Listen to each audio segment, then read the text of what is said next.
शङ्करं शङ्कराचार्यं केशवं बादरायणं सूत्रभाष्यकृतो वन्दे भगवन्तौ पुनः पुनः।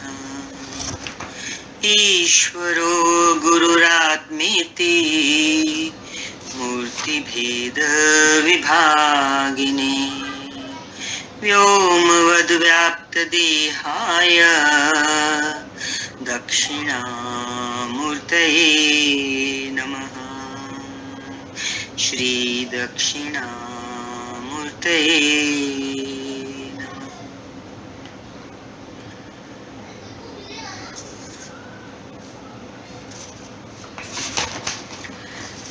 विवेक चूड़ामणि छठा प्रकरण। आज श्लोक ले रहे हैं, श्लोक नंबर 233, जिसका अनुवाद है, ये संपूर्ण विश्व ब्रह्म ही है। ये अथर्व श्रुति का वाक्य है, अथर्ववेद से लिया गया है। क्या कह रही है श्रुति? ये ईश्वर के वचन हैं, बोले हुए। श्रुति वचन जो है, वेद वाक्य जो है, वो ईश्वर के द्वारा बोले गए हैं, इसलिए वो सदा ही सत्य है। क्या है वचन? ये संपूर्ण विश्व ब्रह्म ही है, इसलिए ये विश्व ब्रह्म मात्र ही है। हम नाम रूप से देख रहे हैं ना। श्रुति क्या कह रही है? ये सारा विश्व प्रपंच जो देख रहे हैं हम, ये ब्रह्म मात्र ही है, ब्रह्म ही है, क्योंकि अधिष्ठान से आरोपित वस्तु की पृथक सत्ता हुआ ही नहीं करती। ये लाइन थोड़ी कठिन लग रही होगी। अधिष्ठान से आरोपित, मिट्टी से घड़ा बना, मिट्टी अधिष्ठान। तो घड़े में चहु और क्या आरोपित है? मिट्टी है ना। तो घड़े की सत्ता अधिष्ठान से अलग, मिट्टी से अलग हो ही नहीं सकती। ऐसे ही अधिष्ठान ब्रह्म है इस जगत प्रपंच का, तो ये जगत उससे भिन्न हो ही नहीं सकता, है ही नहीं। व्याख्या देख रहे हैं। जिस तत्व से किसी वस्तु का निर्माण होता है, जैसे सोना एक तत्व है, उससे गहना बना, उस गहने की उस तत्व से पृथक सत्ता कैसे हो सकती है? कान के कुंडल बने सोने से, तो सोने से उस कुंडल की सत्ता अलग नहीं हो सकती। कुंडल में, उसके रोम रोम में क्या है? सोना ही तो है। ऐसे ही इस जगत के कण कण और क्षण क्षण में वो ब्रह्म ही तो है, क्योंकि वही बना है। मिट्टी से घड़ा बनता है, तो वो मिट्टी से पृथक कैसे रह सकता है? सोने के बिना क्या आभूषणों की कोई स्वतंत्र सत्ता रह सकती है? ठीक इसी प्रकार ब्रह्म से भिन्न जगत की सत्ता कैसे रह सकती है? घड़े में से मिट्टी को निकाल दो, कान के कुंडल में से सोने को निकाल दो, तो कुंडल की सत्ता रहेगी क्या? कुंडल नहीं रहेगा। ऐसे ही इस जगत में से ब्रह्म को निकाल दो, तो जगत रहेगा नहीं। ये ब्रह्म मात्र ही है। शास्त्र और श्रुति वाक्य बहुत बहुत ही करुणा से हमारे अंदर इस सच को, इस सत्य को डाल रहे हैं, जो सनातन सत्य है। कह रहे हैं इसी प्रकार ब्रह्म से भिन्न जगत की सत्ता कैसे रह सकती है? इसलिए ये संपूर्ण विश्व ब्रह्म ही है, ऐसा श्रुति वचन है। अतः यही प्रमाण है, श्रुति ही प्रमाण है। हम किसी से प्रूफ मांगे कि कैसे ये संसार, कैसे ये जगत ब्रह्म है, तो श्रुति वचन अपने में पूर्ण प्रमाण है। इसके बाद कोई तर्क, कोई प्रश्न या उत्तर की गुंजाइश बचती नहीं है। हमको सत्वचन करना है, जो वेद वाक्य हैं, जो श्रुतियां हैं, उनको सिर माथे रखना है। अगला श्लोक ले रहे हैं। यदि ये जगत सत्य होता तो आत्मा की अनंतता में दोष आता है। अलग हो गई ना कोई चीज, दो चीजें अलग हो गई। तो आत्मा अनंत है। अनंत मीन्स ऐसी कोई जगह नहीं जहां आत्मा नहीं। तो उसकी अनंतता में फर्क आ जाएगा ना, दोष आ जाएगा। यदि हम जगत को सत्य कर देंगे, कोई दूसरी चीज सामने ले आएंगे, और इस तरह से फिर क्या होगा, श्रुति अप्रामाणिक हो जाती है। श्रुति ने जो कहा कि ब्रह्म ही ब्रह्म है, जिधर देखो उधर ब्रह्म ही ब्रह्म है, कुंडल में जिधर देखो सोना ही सोना है, मटके में जिधर देखो मिट्टी ही मिट्टी है, ऐसे जगत में जिधर देखो ब्रह्म ही ब्रह्म है, ब्रह्मीश परमेश्वर ईश्वर। यदि हम जगत को सत्ता देंगे, जगत को सत्य मानेंगे, तो उस ब्रह्म की, उस आत्मा की अनंतता अप्रमाणिक हो जाएगी, जो कि श्रुति से प्रमाणित हो रही है। श्रुति ने जो कहा वो प्रमाण है, स्वतः सिद्ध प्रमाण है, उसको सिद्ध करने के लिए किसी और प्रमाण की आवश्यकता शेष रहती नहीं। श्रुति अप्रमाणिक हो जाएगी ऐसा करने से, और फिर तो ईश्वर भी मिथ्यावादी ठहर जाएगा। ये तीनों ही बातें सत्पुरुषों के लिए शुभ और हितकर नहीं है। कौन है सत्पुरुष? जो सत्संग में आ गया। सत्संग में आने वाला ही सत्पुरुष है, क्योंकि वो सत्य के मार्ग पर चल रहा है। तो श्रुति के सत्वचन यदि हम जैसा कहा बिल्कुल वैसा नहीं उठाते हैं, उस पर भरोसा नहीं करते हैं, तो क्या होगा, वो हमारे लिए शुभ और हितकर नहीं होगा। व्याख्या ले रहे हैं, ये संपूर्ण ब्रह्म, ये संपूर्ण जगत ब्रह्म ही है, किंतु इनके आकारों में भिन्नता से, आकार भिन्न भिन्न है, मूल तत्व में भिन्नता नहीं आती। यहां रुक के समझ लीजिए क्या कह रहे हैं। ये संपूर्ण जगत ब्रह्म ही है, किंतु इस जगत में जो हम आकार देख रहे हैं उसमें भिन्नता आ गई। किसी का चेहरा कैसा है, किसी का चेहरा दूसरी तरह का है, किसी का रंग काला है तो किसी का गोरा है, कोई छोटा है तो कोई बड़ा है, कितनी भिन्नताएं हैं, लेकिन मूल तत्व क्या है? पूरा जगत प्रपंच का अधिष्ठान कौन है? ब्रह्म। तो मूल तत्व में फर्क नहीं आएगा। इसी कारण, क्योंकि मूल तत्व एक है, जगत को क्या कहा गया? मिथ्या कहा गया, अन्यथा ये जगत ब्रह्म ही है। देखो, आकारों के कारण मूल तत्व में भिन्नता नहीं आती। मैं आपको ये एक चम्मच दिखा रही हूं, ये किससे बनी है? स्टील से बनी है। तत्व क्या है इसमें? स्टील। इसका नाम क्या है? चम्मच। इसका आकार क्या है? ऊपर से ओवल और नीचे एक डंडी जैसा, ठीक है। अब आपको एक स्टील का बर्तन और दिखा रहे हैं, ये है कटोरी। ये कैसी है? गहरी है चम्मच के तुलना में, और इसके अंदर हम कुछ भर सकते हैं। इसका नाम कटोरी, इसका रूप गोल गहरा, लेकिन इसमें भी तत्व क्या है? स्टील, जो चम्मच में था। इस तरह से आप कितनी भी चीजें लीजिए स्टील की, उनके नाम रूप अलग। ये मैं आपको फोर्क दिखा रही हूं, चम्मच से भिन्न है ना, इसमें आगे 4 कांटे हैं, भले डंडी वैसी, स्टिक वैसी ही है पकड़ने के लिए, ठीक है। अब आप देखिए, ये प्लेट है,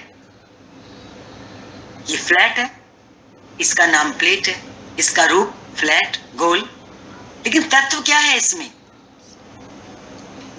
स्टील। तत्व एक है और नाम रूप सबके अलग अलग है। अब नाम रूप की भिन्नता भले हो, लेकिन तत्व जो अधिष्ठान है वो तो एक ही है। क्या हम उस स्टील को इन बर्तनों में से निकाल करके इनके नाम रूप को कायम रख सकते हैं? स्टील निकाल दें तो वो बर्तन रहेगा कैसे? अब शास्त्र कहता है कि ये जगत को मिथ्या कह रहा है शास्त्र। अब हमने जो ये 4-5 बर्तन देखे, मिथ्या का क्या मतलब है? मिथ्या का मतलब है कि व्यवहारिक दृष्टि से उनका एक व्यवहारिक उपयोग है। आप चम्मच से खाना लेके अपने मुख में डाल लेते हैं, कटोरी में आप तरल पदार्थ, कोई दाल सब्जी दही डालते हैं, प्लेट में आप फुल्का रख लेते हैं। तो अलग अलग इनकी व्यवहारिक सत्ता है। व्यवहारिक सत्ता स्थायी नहीं होती है, वो परिवर्तित होती रहती है। आज आपने सोने से कुंडल बनवाए, कल उसको तोड़वा के आपने अंगूठी बनवा ली, तो कुंडल की सत्ता नहीं थी ना, सत्ता किसकी थी? जो कुंडल का नाम रूप छोड़ करके वो तत्व अंगूठी के रूप में, अंगूठी के नाम रूप में परिवर्तित हो गया। नाम रूप जिसका परिवर्तित हो वो क्या है? वो बोलो क्या है? कोई बोलेगा? नाम वो मिथ्या है। मिथ्या मीन्स जिसका परिवर्तन हो जाए वो मिथ्या है। जैसे हम कहते हैं ना जगत मिथ्या। क्यों बोलते हैं जगत मिथ्या? क्योंकि जगत परिवर्तनशील है और जो अधिष्ठान है जिससे ये जगत बना, स्टील से बर्तन बने तो अधिष्ठान स्टील है। ब्रह्म से जगत बना तो अधिष्ठान ब्रह्म है। तो सत क्या है? जैसे बर्तनों में सत स्टील है, वो कभी खत्म नहीं होगी, वो सदा एक जैसी है। ऐसे ही जगत का अधिष्ठान ब्रह्म है, वो कभी चेंज नहीं होगा, वो सनातन है। पहले भी जैसा था, आज भी वैसा है, आगे भी वैसा है, उसमें कभी परिवर्तन नहीं आएगा। लेकिन ये जो जगत प्रपंच है, इसमें जितने नाम रूप हम देख रहे हैं, भिन्नताएं देख रहे हैं, इनमें परिवर्तन आता रहता है और आता ही रहेगा। इसलिए जगत को क्या कहा? मिथ्या, टेम्परेरी, ऐसे ले लो। यहां ये पॉइंट हमें समझना है। इसी कारण जगत को मिथ्या कहा गया है, अन्यथा वो है तो ब्रह्मी। यदि जगत को सत्य कह दें तो फिर आत्मा की अनंतता और ईश्वर की अवधारणा मिथ्या सिद्ध हो जाएगी, जबकि ऐसा है नहीं। जगत में रूपों में भिन्नता देखना, जगत में जो हम भिन्न भिन्न रूप देखते हैं, ये मिथ्या धारणा है, ये सत्य नहीं है, क्योंकि सब ब्रह्म ही है। अगला श्लोक का अनुवाद देख रहे हैं। परमार्थ तत्व के जानने वाले ईश्वर ने, परमार्थ तत्व, हम सब ने गीता का अध्ययन किया था, उसमें सब परमार्थ तत्व ही था। किसकी वाणी थी? भगवान कृष्ण की। ईश्वर है, उन्होंने ये निश्चित किया, भगवान कृष्ण ने ये निश्चित किया। क्या? गीता में लाइन अगर आपको याद हो तो, ना तो मैं ही भूतों में स्थित हूं और ना वे ही मुझ में स्थित हैं। ये जितने भूत हैं, भूत प्राणी, भूत पदार्थ इस संसार में, भगवान ने ये कहा इनमें मैं स्थित, ना तो मैं ही इनमें स्थित हूं और ना ही ये मुझ में स्थित है। आपने भी स्टील के बर्तन देखे, क्या हम कह सकते हैं कि ये जो नाम रूप हम देख रहे हैं ये स्टील में स्थित है या स्टील उसमें स्थित है? स्थिति स्टील की नहीं है, हमने उस तत्व को एक आकार दे दिया। स्टील तो जैसा है वैसा ही है, आकार देने से पहले भी वो तत्व, वो पदार्थ वैसा ही था, आकार देने के बाद भी वो स्टील ही है।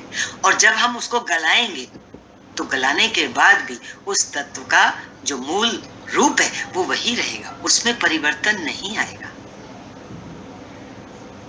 यही कह रहे हैं कि ना तो मैं ही भूतों में स्थित हूं, ना वे ही मुझ में स्थित है। व्याख्या देखिए, भूत पदार्थ और ब्रह्म दो भिन्न पदार्थ नहीं है, ना मैं उनमें स्थित हूं ना वो मुझ में स्थित है। ये कहना चाह रहे हैं कि ये दो चीजें अलग नहीं है। जब हम घड़े को देखते हैं तो मिट्टी और घड़ा क्या वहां अलग है? अलग नहीं है, कर ही नहीं सकते उसको हम अलग। इसलिए कहा ना मिट्टी घड़े में स्थित है ना घड़ा मिट्टी में स्थित है, बल्कि एक ही है। इसी कारण भगवान कृष्ण ने गीता में कहा है कि ना तो मैं ही भूतों में स्थित हूं और ना वे ही मुझ में स्थित है। इसका अर्थ है, सरल अर्थ है क्या? ब्रह्म ही सृष्टि है, मिट्टी ही तो घड़ा है, स्टील ही तो अलग अलग नाम रूपों से भिन्न भिन्न बर्तन बने हैं। ब्रह्म ही सृष्टि है और फिर वो जो सृष्टि है वो क्या है? ये अलग अलग नाम रूप के बर्तन जो देखे तो ये क्या है? ये स्टील ही तो है। इसलिए ये सृष्टि भी क्या है? वो कह रहे हैं ये सृष्टि ही ब्रह्म है। कहते हैं ना भगवान के दर्शन करने हैं, कहां जाएंगे भगवान के दर्शन करने? जिधर दृष्टि दौड़ाओ उधर ब्रह्म ही तो है। हमने उसको जगत करके देखा है, हमने उसको नाम रूप करके देखा है, इसके पीछे भी तो कारण है। हम भिन्न भिन्न दृष्टि से क्यों देख रहे हैं, भिन्न भिन्न नाम रूप क्यों देख रहे हैं? अपनी वासना के कारण। हमारे अंदर ऐसे संस्कार डले, हमने जिस चीज को जिस रूप में जिस उपयोग में लाया है वो संस्कार हमारे अंदर पड़ गया, फिर उसके अनुरूप हमारे अंदर वृत्तियां उठती हैं, उन वृत्तियों के अनुरूप हम कर्म में प्रवृत्त होते हैं, कर्म में प्रवृत्त होते हैं तो कर्म का फल होता है, और उस फल को भोगने के लिए जन्म और मरण बना है। यही माया का चक्र है कि माया जगत को सत्ता देने से, जो जगत है ब्रह्म रूप, लेकिन क्योंकि हमने सत्ता दी, फिर वापस जाओ, सत्ता क्यों दी? अपनी वासना के कारण, जो जन्म जन्म से हम अपने अंदर संस्कार लेके आए, उसके कारण।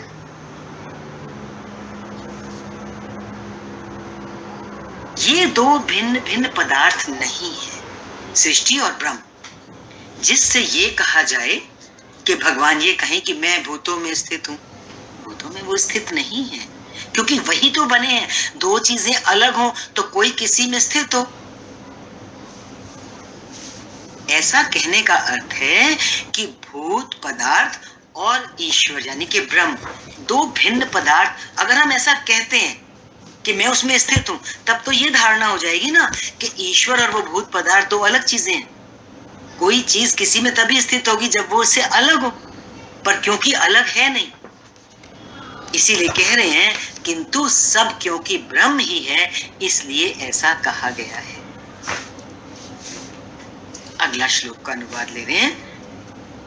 यदि विश्व सत्य होता, ध्यान देना है हमको, थोड़ी सी सूक्ष्म बात है, मुश्किल नहीं है। यदि ये जगत सत्य होता तो सुषुप्ति में, गहरी निद्रा में, डीप स्लीप में भी उसकी प्रतीति होनी चाहिए थी, किंतु उस समय इसकी कुछ भी प्रतीति नहीं होती है।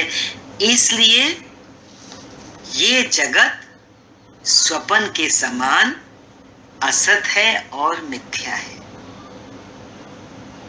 डीप स्लीप में संसार नहीं रहता ना, उठ के कहते हो कुछ नहीं जाना, लेकिन जब रात को सपना देखते हैं तो उठ के अपना सपना बताते हैं या खुद से बैठ के याद करते हैं, लेकिन जैसे ही उठते हैं आज ये सब, अरे तो सपना था, छोड़ देते हैं, क्योंकि वो स्वप्न है।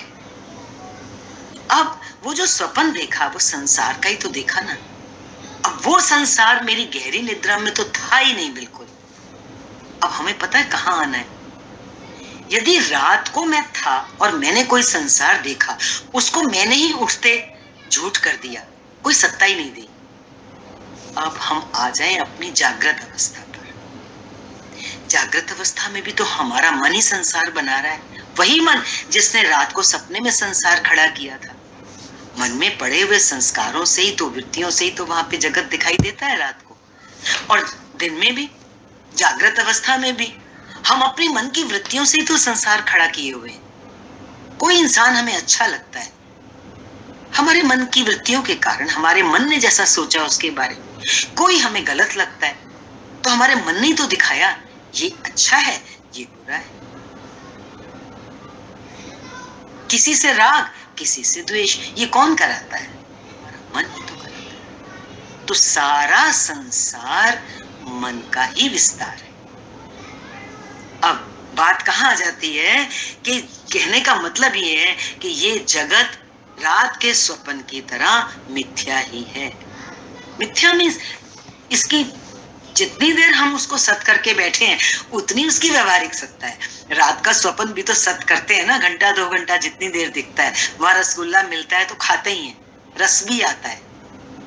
ठीक ऐसे ही जागृत में व्यवहार होता है। जो चीज हमें अच्छी लगती है हमारे सामने आती है, हमारा उसमें रस होता है, हमारा उसमें राग होता है। इस बात को सिर्फ समझना है कि रात के सपने में भी सब रसों को भोगा, लेकिन मैंने ही उठकर जाना ये तो मिथ्या था, ये तो झूठा था। वही रसों को तो मैं जागृत अवस्था में भी भोग रहा हूं। आज गुरु कृपा से हमें ये जानना है कि ये सब मिथ्या है, क्योंकि ये रहने वाला नहीं है। जैसे रात का सपना रहने वाला नहीं है, ऐसे ये जागृत की जो हमारी अवस्था है ये परिवर्तनशील है, ये रहने वाली नहीं है। आज का दिन जाएगा तो ये वापस नहीं आएगा। ये जिंदगी की सांसें पूरी होंगी तो ये वापस नहीं आएंगी। कितने शरीर चेंज किए, कितने घर चेंज किए, कितने रिश्ते चेंज किए, सब परिवर्तनशील परिवर्तनशील।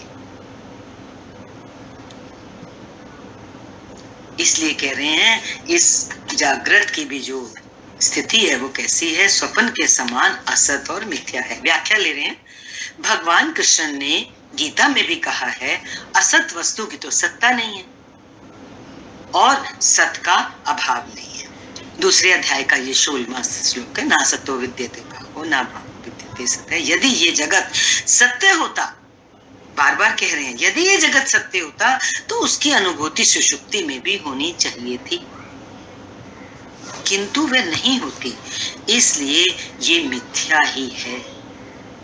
जिस प्रकार स्वप्न में नाना रूप दिखाई देते हैं लेकिन स्वप्न टूटने पर सब लुप्त हो जाते हैं, उसी प्रकार जितने भी जगत के दृश्य पदार्थ हैं वे वास्तव में स्वप्नवत ही हैं। वास्तव में तो एक ब्रह्म ही सत्य है जो कभी नष्ट नहीं होता। अगला श्लोक ले रहे हैं, उसका अनुवाद है, इसलिए परमात्मा से पृथक जगत है ही नहीं। जगत की पृथक सत्ता नहीं है परमात्मा से। उसकी पृथक प्रतीति, संसार की जो पृथक प्रतीति है वो गुणी से गुण आदि की पृथक प्रतीति के समान मिथ्या ही है। गुणी से गुण, कोई गुणवान व्यक्ति होता है, उसमें बहुत सारे गुण होते हैं, क्या उसके गुणों को उस व्यक्ति से हम पृथक कर सकते हैं? नहीं कर सकते ना।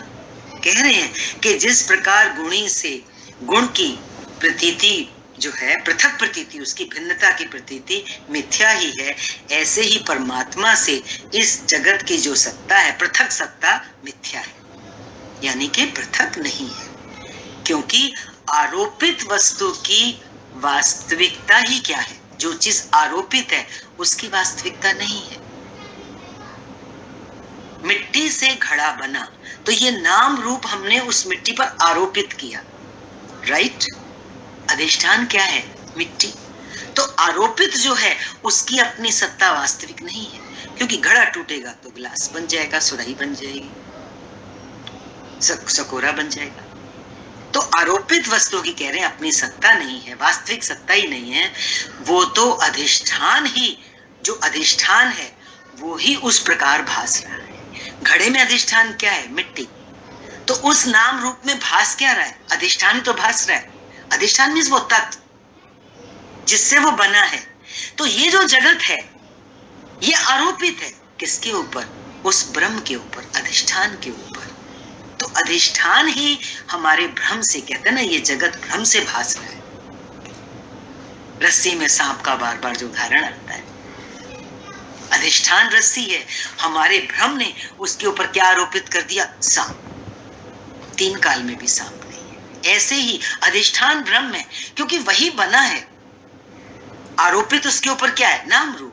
स्टील से प्लेट बनी, कटोरी बनी, चम्मच बनी, है तो स्टील ही, लेकिन आरोपित क्या है? नाम रूप। आरोपित जो है वो कह रहे हैं अधिष्ठान से भिन्न नहीं होता। जो हमें अगर भिन्न प्रतीत हो रहा है तो वो हमारा भ्रम है, हमारा अज्ञान है। व्याख्या देख लीजिए, जिस प्रकार गुणी से उसके गुण भिन्न नहीं होते, उसी प्रकार परमात्मा से ये जगत भिन्न नहीं है। इनकी पृथक प्रतीति, ये जो संसार के पदार्थ हैं, इनकी जो अलग हमें प्रतीति हो रही है, अलग से दिखाई दे रहे हैं, ये मिथ्या ही है। भ्रम के कारण ही ये जगत भ्रम से, परमात्मा से भिन्न प्रतीत होता है। भ्रम के कारण, भ्रम मीन्स हमारी जानकारी नहीं है, हमारी आंखों के आगे अंधेरा है। भ्रम तभी तो होता है ना, लैक ऑफ नॉलेज। सत का मालूम ना होना, उसी से भ्रम होता है। हमें रस्सी का ज्ञान नहीं है तो भ्रम हो गया सांप का।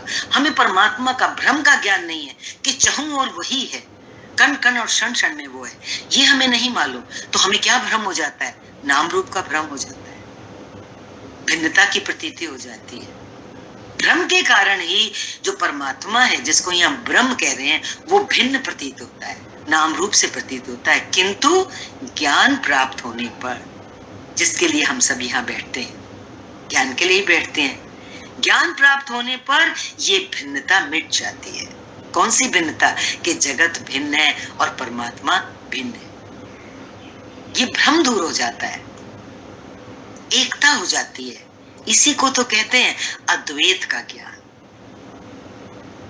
एको हम की दृष्टि। हमको दो अलग अलग दिखता है, जगत और जगदीश, लेकिन जगदीश ही तो जगत बना है। ज्ञान के बाद ये भिन्नता मिट जाती है। अगला श्लोक देख रहे हैं। अज्ञानी को अज्ञानवश जो कुछ प्रतीत हो रहा है, अज्ञानी को, क्योंकि आत्मा का ज्ञान नहीं है तो अज्ञान के कारण जो कुछ भी दिखता है वो है तो ब्रह्म ही। अज्ञानी को अज्ञानवश जो कुछ प्रतीत हो रहा है वह सब ब्रह्म ही है। लेकिन जिस प्रकार भ्रम से, भ्रम मीन्स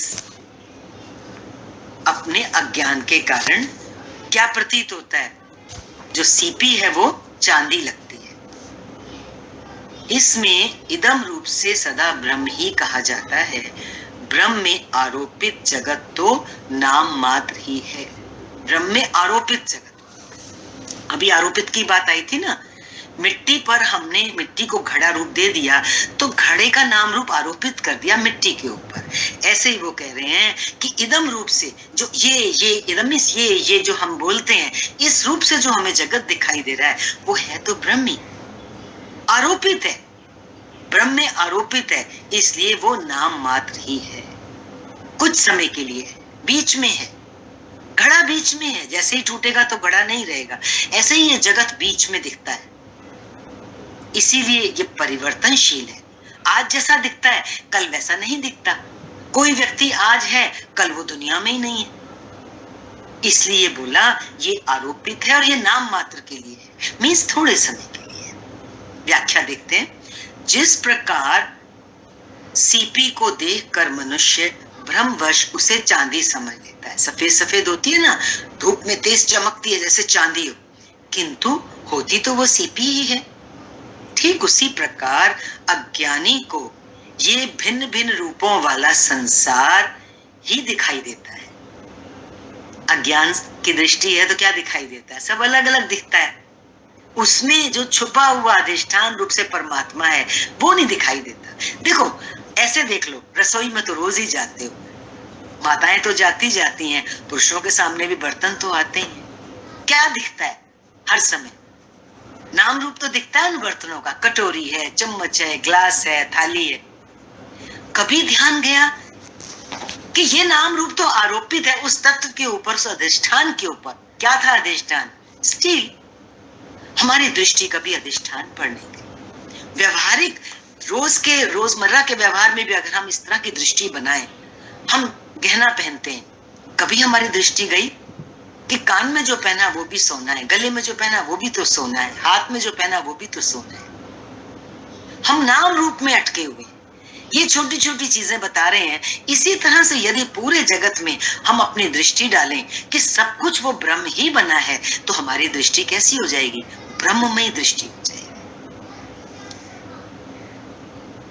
जिस प्रकार, उसी प्रकार अज्ञानी को विविध रूपों वाला संसार ही दिखाई देता है, किंतु वो है तो ब्रह्म ही, क्योंकि संसार की उस ब्रह्म से कोई भिन्न सत्ता ही नहीं है। ब्रह्म में जगत की भावना आरोपित है जो मिथ्या और नाम मात्र की है।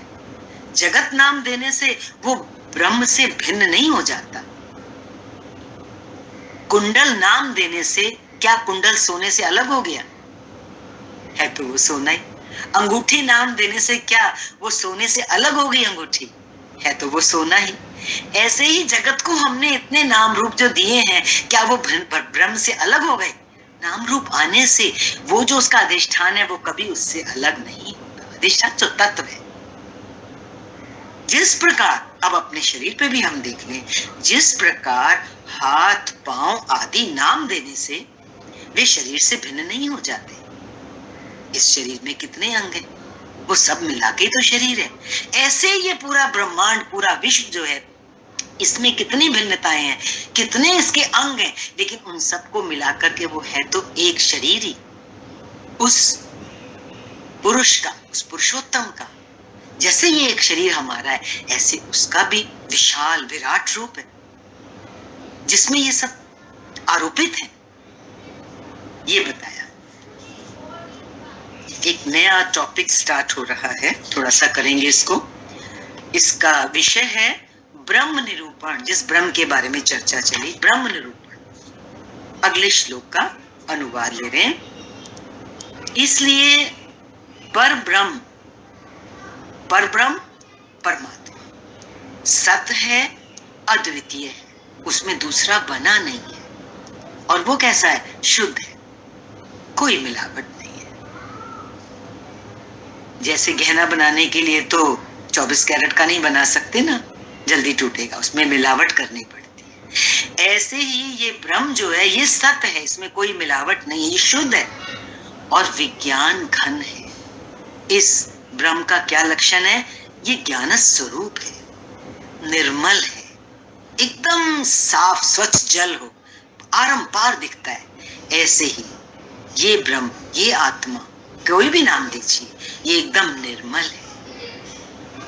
ज्ञानियों का, महापुरुषों का क्या अनुभव होता है? वो घंटों घंटों, दिनों दिनों तक, महीनों महीनों तक समाधि में होते हैं। वो किस अनुभव में होते हैं? अंदर की शुद्धता, निर्मलता, शांति। किस चीज का एहसास होता है उनको? शांत। और जिस अनुभव में वो उस समय होते हैं, वहां ना कोई आदि है ना कोई अंत है, आदि अंत रहित स्वरूप है उस आत्मा का, उस ब्रह्म का। और वो इतने गहरे में सालों सालों तक, प्राचीन समय के ऋषि मुनि समाधिस्थ हो जाते थे, तो वो आत्मा कैसी होगी? अक्रिय। वो ना कुछ ग्रहण करते थे, ना खाना, ना पीना, ना सोना, ना जागना, क्योंकि वो उनकी स्थिति आत्मा में होने से, आत्मा तो क्रिया रहित है, अक्रिय है। और लास्ट में बोला सदैव आनंद रस स्वरूप है। वहां कुछ नहीं है, लेकिन कौन सा सुख है? वो सुख, वो आनंद जिसके परे कोई सुख है ही नहीं। और वो आनंद भी कैसा? भरपूर आनंद रस स्वरूप है, उसका स्वरूप ही आनंद रूप है। व्याख्या देख लीजिए। क्योंकि ये समस्त विश्व उसी ब्रह्म की अभिव्यक्ति है, उसी का एक एक्सप्रेशन है, जो एकमात्र इस सृष्टि का मूल तत्व है, इसलिए ये सृष्टि ही ब्रह्म है, इससे भिन्न नहीं है। वो ब्रह्म ही एकमात्र सत है, जो अद्वितीय है, इससे भिन्न दूसरा कोई है ही नहीं। वो परमात्मा, वो ब्रह्म शुद्ध है, उसमें कोई विकार नहीं है। और कैसा है वो? विज्ञान घन है। उसी के रहते तो हमें भी ज्ञान हो रहा है ना, जिससे इस विज्ञान में सृष्टि का निर्माण हुआ। वह ब्रह्म निर्मल है, शांत है। और कैसी पहचान है उसकी? उसका ना कोई आदि है, इसीलिए कह सकते हैं वो किसी से उत्पन्न नहीं हुआ है, और ना ही उसका कोई अंत है, इसलिए कहेंगे कि उसका वो कभी नष्ट भी नहीं होता। वो परमात्मा, वो ब्रह्म सृष्टि से पूर्व भी था, वह अंत में भी वही शेष रहेगा। और वो ब्रह्म अक्रिय है, उसमें कोई हलचल नहीं है, कोई क्रिया नहीं है, स्वयं वह क्रिया नहीं करता। लेकिन एक बात ध्यान रखनी है, वो स्वयं अक्रिय है, स्वयं क्रिया नहीं करता, लेकिन उसकी उपस्थिति में वो होता है, तभी सारी क्रियाएं प्रकृति की होती है। हम और आप जो चल रहे हैं उसकी उपस्थिति में ही चल रहे हैं। उससे कनेक्शन टूट जाने पर इस चलते फिरते शरीर को शव कह दिया जाता है। समस्त प्रकृति की क्रिया प्रकृति के गुणों के अनुसार होती हैं, उसकी उपस्थिति में। वो सदैव ही आनंद रस स्वरूप है। ये ब्रह्म का निरूपण यहाँ पर बताया, जिसके कितने विशेषताएं बोली कि ब्रह्म सत है, अद्वितीय है, शुद्ध है, विज्ञान घन है, निर्मल है और शांत है और आदि अंत के रहित है, अक्रिय है और सदैव आनंद रस स्वरूप है। ये हमारे सच्चे स्वरूप की पहचान है, जिससे हमें आकर्षण हो। अरे मैं इतना सुंदर हूं और ये मैं हूं, तो मैं किस में बैठा हूं। इसलिए शास्त्र हमारा परिचय कराता है हमारे उस सत स्वरूप से। एक श्लोक और ले रहे हैं आज के लिए, अनुवाद है। वो समस्त माइक भेदों से रहित है। ब्रह्म का निरूपण चल रहा है। वो ब्रह्म कैसा है? सारे माइक भेद, माया में तो भेद ही भेद है, वो उनसे रहित है, नित्य है, सुख स्वरूप है, कला रहित है, उसमें कलाएं नहीं बनती, परिवर्तन नहीं आता, और प्रमाणादि अविषय है, उसके लिए प्रमाण की जरूरत नहीं है, तथा वह कोई अरूप, अव्यक्त, अनाम और अक्षय तेज है। वो ब्रह्म कैसा तेज है? जिसका कभी क्षय नहीं होता है, जिसको कभी व्यक्त नहीं कर सकते और ना ही उसको कोई नाम दे सकते हैं, क्योंकि वो स्वयं ही प्रकाशित हो रहा है। व्याख्या है, इस सृष्टि में जितने भेद दिखाई देते हैं वे सब उस ब्रह्म की, उस परमेश्वर की माया रूपी प्रकृति के कारण है। ब्रह्म में कोई भेद नहीं है, वो सर्वत्र समान रूप से व्याप्त है। जैसे घड़े में मिट्टी उसके रोम रोम में व्याप्त है, सोना कुंडल के रोम रोम में व्याप्त है, ठीक इसी तरह से ब्रह्म जो है वो सारी सृष्टि में, माया में समान रूप से व्याप्त है। प्रकृति नष्ट हो सकती है, किंतु वो ब्रह्म नित्य है और सुख स्वरूप है, कला रहित है। चंद्रमा की कलाएं होती है ना, परिवर्तन आता रहता है, इसमें नहीं कोई परिवर्तन आता, और इसको प्रमाणों से भी सिद्ध नहीं किया जा सकता। वो एक ऐसा तत्व है जो अरूप है, कोई रूप नहीं है उसका, उसका ना कोई रूप है, ना उसका कोई आकार है, वह अव्यक्त है, उसको व्यक्त भी नहीं कर सकते, इसीलिए तो उसको शब्दों द्वारा व्यक्त नहीं किया जा सकता। वाणी मौन हो जाती है वहां पहुंचकर। और उसका तेज कैसा है? अक्षय, जिसमें कभी कमी नहीं आती है।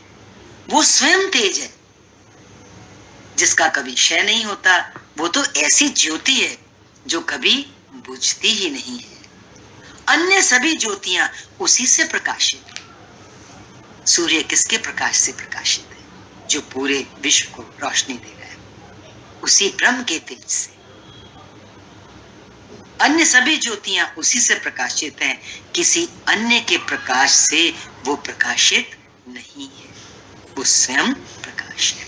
आज के लिए इतना ही। हरि ओम, शांति।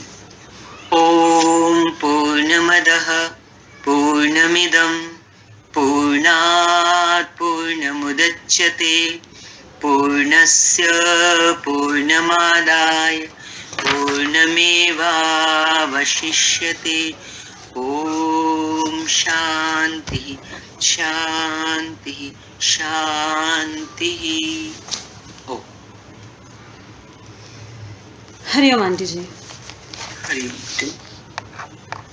आंटी जी, स्टार्टिंग का टॉपिक बहुत अच्छा था, काफ़ी समय से सुनते हुए आ रहे हैं कि संपूर्ण जगत, संपूर्ण विश्व ब्रह्म मात्र ही है। तो जैसे वही है कि सोने का अधिष्ठान गोल्ड है, जितने मर्जी ऑर्नामेंट्स पहन लें तो लोगों को पता होता है ना, फाइनली बोलते हैं मेरे पास तो 100 ग्राम 200 ग्राम 500 ग्राम 1 किलो सोना है, तो कितना प्राउडली बोलते हैं कि कितना सोना है। अब वो सोना है, उसकी वैल्यू ज़्यादा है, तो उसको तो अपन सोने के नाम पे काउंट कर लेते हैं, पर मिट्टी का घड़ा या स्टील के बर्तन होते हैं तो हम उनमें नाम रूप ढूंढते रहते हैं। ये मटका है, ये सुराही है, ये मिट्टी का कटोरा है। या स्टील के बर्तन होते हैं तो उसमें भी ये कटोरी है, ये चम्मच है, ये प्लेट है, ये आकार ऐसा है। तो वैल्यू करें ना कि ब्रह्म क्या है, जिसमें हम सब के अंदर समाहित है हम। और ये बहुत अच्छा टॉपिक आया कि ब्रह्म ही सृष्टि है, सृष्टि ब्रह्म है, ये दो विभिन्न पदार्थ नहीं हैं। इसी बात को सिर्फ समझना है। अगर हम उसको दो विभिन्न भी देखेंगे तो भी हम अभी अज्ञान में ही बैठे हैं। अज्ञानी ही अलग अलग चीज़ें पकड़ता है कि ये है, ये वो है। नहीं तो अगर हम बोले कि जैसे नॉर्मली बोलते हैं कि घर में प्लास्टिक के बर्तन में खाना नहीं खाना, ठीक है, तो फिर हम ये थोड़ी देखते हैं कि बच्चे को बड़ी स्टील की प्लेट में दे रहे हैं या छोटी स्टील की प्लेट उठाकर देते हैं ना कि मुझे स्टील में या कांच में देना है। ये बात मन में बैठ गई ना कि प्लास्टिक नहीं यूज़ करना। तो अगर हम ये बात मन में बिठा लें कि ब्रह्म मेरे से अलग कुछ है ही नहीं, ये सृष्टि ही ब्रह्म है, मैं और ब्रह्म ही सृष्टि है, तो इस बात को समझना ही सिर्फ एक मात्र ज्ञान है, उसके अलावा और सब कुछ अज्ञान है। ठीक है, बाकी सभी कुछ मिथ्या है। बार बार यही है कि अज्ञानी को अज्ञान में सब कुछ अलग अलग दिखता है और नाम रूप दिखता है। हाँ। वो ये कि हम अलग अलग चीज़ों को पकड़ते हैं, बाकी कण कण में क्षण क्षण में कुछ अलग है ही नहीं, और यही वचन पूर्ण प्रमाण है। हाँ, क्योंकि ये श्रुति वचन है, ये श्रुति वचन है। तो श्रुति पे तो हमको पूरा विश्वास करके अपने विश्वास को दृढ़ करते जाना है कि श्रुति ने जो कहा, गुरु ने जो कहा, गुरु के भी वचन श्रुति वचन ही होते हैं, वेद पर आधारित होते हैं, ज्ञान पर आधारित होते हैं। बहुत निष्कर्ष दिया, बहुत बढ़िया। किसी और को भाव रखना है या कोई प्रश्न हो, किसी का कोई बात नहीं समझ में आ रही हो, थोड़ा सा सूक्ष्म पॉइंट चल रहा है आजकल ब्रह्म का और जगत का, है तो सूक्ष्म क्या है, साफ दिखाई दे रहा है। हमारा अपना अनुभव है कि हम नाम रूप में अटके हुए हैं, क्योंकि नाम रूप में अटके हुए हैं इसीलिए हमारा राग और द्वेष होता है। राग और द्वेष ही संसार है। यदि नाम रूप से ऊपर हमारी स्थिति हो जाए, हमारे अंदर एक इतना हमें अभ्यास हो जाए, या हम इतना मनन करें, जहां भी हमारी व्यवहार में कहीं हम अटकते हैं तो हम अपनी चेकिंग करते जाएं। जितनी हम व्यवहार में अपनी चेकिंग करते हैं तो हमारा जो राग द्वेष है ना वो क्षीण होता है। तो जितना हमारा राग द्वेष क्षीण होता है तो हमारी जो भिन्नता की दृष्टि होती है, जो हम अलग अलग करके देखते हैं संसार में, वो धीरे धीरे कम होती जाती है। तो जब धीरे धीरे वो जो विविधता में हम फंसे हुए हैं उससे हम ऊपर उठते हैं, माना राग द्वेष से ऊपर उठते हैं, तो वो जो एक अद्वैत तत्व है हम उसके करीब होते चले जाते हैं। उसके करीब होने से हमारा तात्पर्य इतना ही है कि हमारा अंतःकरण शुद्ध होता चला जाता है। तो जितना अंतःकरण शुद्ध होता है तो परमात्मा कहीं से आएगा नहीं हमें दर्शन देने के लिए। हमारा शुद्ध अंतःकरण ही तो ईश्वर का दूसरा रूप है। उसकी झलक हमको एकदम मिल जाती है, उसका हमको आनंद मिलना शुरू हो जाता है, क्योंकि अभी हम उस रस से, उस सुख स्वरूप आनंद से, उसके रस से वंचित हैं। इसलिए हम संसार को पकड़े हुए हैं, इसलिए हम संसार को सत्ता दिए हुए हैं, क्योंकि हमें वहां क्षणिक रस मिल रहा है। हर इंसान क्या चाहता है, जल्दी से फल चाहता है, जल्दी से सुख चाहता है। तो वो जल्दी वाला तो बाहर मिलेगा, लेकिन जो भीतर वाला रस है, जो परमानेंट है, सदा रहने वाला है, वो कैसे मिलेगा? वो जब हम अपने ऊपर परिश्रम करेंगे। और वो परिश्रम क्या है? हम हर कदम पर अपनी चेकिंग करेंगे। क्या चेकिंग करेंगे कि कहाँ मैंने जगत को सत किया, कहाँ मेरा मन अटका, फिर उठाएंगे अपने आप को। वो कहते हैं ना, अपने से सत्संग। एक सत्संग हमने यहाँ सुना, लेकिन इस सत्संग का लाभ तब है जब हम अपने से सत्संग करें। और अपने से सत्संग कब होता है? व्यवहार में ही तो होगा। जहां राग हुआ वहां से भी खींच के वापस लाएंगे, जहां द्वेष हुआ वहां से भी खींच के वापस लाएंगे। क्यों? आज जो टॉपिक चला वो किस पे चला? नाम रूप पे तो चला। नाम रूप ही तो जगत है। लेकिन जैसे कहा कि सृष्टि ब्रह्म ही जगत है और जगत ही ब्रह्म है, तो हम कहाँ अटके? हम नाम रूप में अटके। बार बार हमको वापस लाना है। ये अभ्यास है, यही साधना है, और यही सच्चा सत्संग है कि एक बार सुनने के बाद फिर उस पॉइंट को हम अपने जीवन में एलैबोरेट करते जाएं हर पल। ठीक है आंटी जी, वो लास्ट टॉपिक अच्छा चला ब्रह्म निरूपण का, कि सारा संसार उसी ब्रह्म की प्रतीति है, उससे भिन्न कुछ है ही नहीं, और वही शुद्ध निर्विकार है, ना उसका कोई आकार है, ना उसका कोई आदि है, ना उसका कोई अंत है, और वह ब्रह्म जो है वो अक्रिय है। ये सारे कर्म हमारे सृष्टि के उसकी प्रेजेंस में, उसकी उपस्थिति में हो रहे हैं, पर वो कुछ करा नहीं रहा। ये वाला टॉपिक बहुत अच्छा था कि हमको लगेगा कि अच्छा जो मेरे से कर्म हो रहे हैं वो उस ब्रह्म की, मतलब हम अगर थोड़े से भी अभी और अज्ञान में बैठे ही हैं सब, तो हम सोचेंगे कि जो कर्म भी करे तो ब्रह्म करा रहा है, तो भाई मेरे को, हम कुछ रॉन्ग पावर भी ले सकते हैं इस बात की। तो उन्होंने बोला कि ब्रह्म इतना शुद्ध है और वो सदैव आनंद स्वरूप है। सबसे अच्छा जो लास्ट लाइन आया कि वही हमारा सत स्वरूप है। तो जो कार्य हो रहे हैं वो समस्त क्रियाएं उसकी उपस्थिति में हो रही हैं, उससे कुछ नहीं हो रहा। बिल्कुल अच्छा पकड़ा। उसकी उपस्थिति को ही तो महसूस करना है, उसकी उपस्थिति के, क्योंकि जो लक्षण बनाए वो कितना शुद्ध है, वो निर्मल है, वो शांत है, वो अक्रिय है। तो जितना जितना हम अक्रियता की ओर बढ़ते चले जाएंगे, अंदर में भीतर में एक शांति का एहसास करेंगे। ज्ञान के परिणाम स्वरूप होता है, जो सच्चा होगा ना अपने प्रति, वो जीवन में शांति का एहसास जरूर करेगा। ऊपर ऊपर से चलेंगे तो फिर तो नई बात बनती।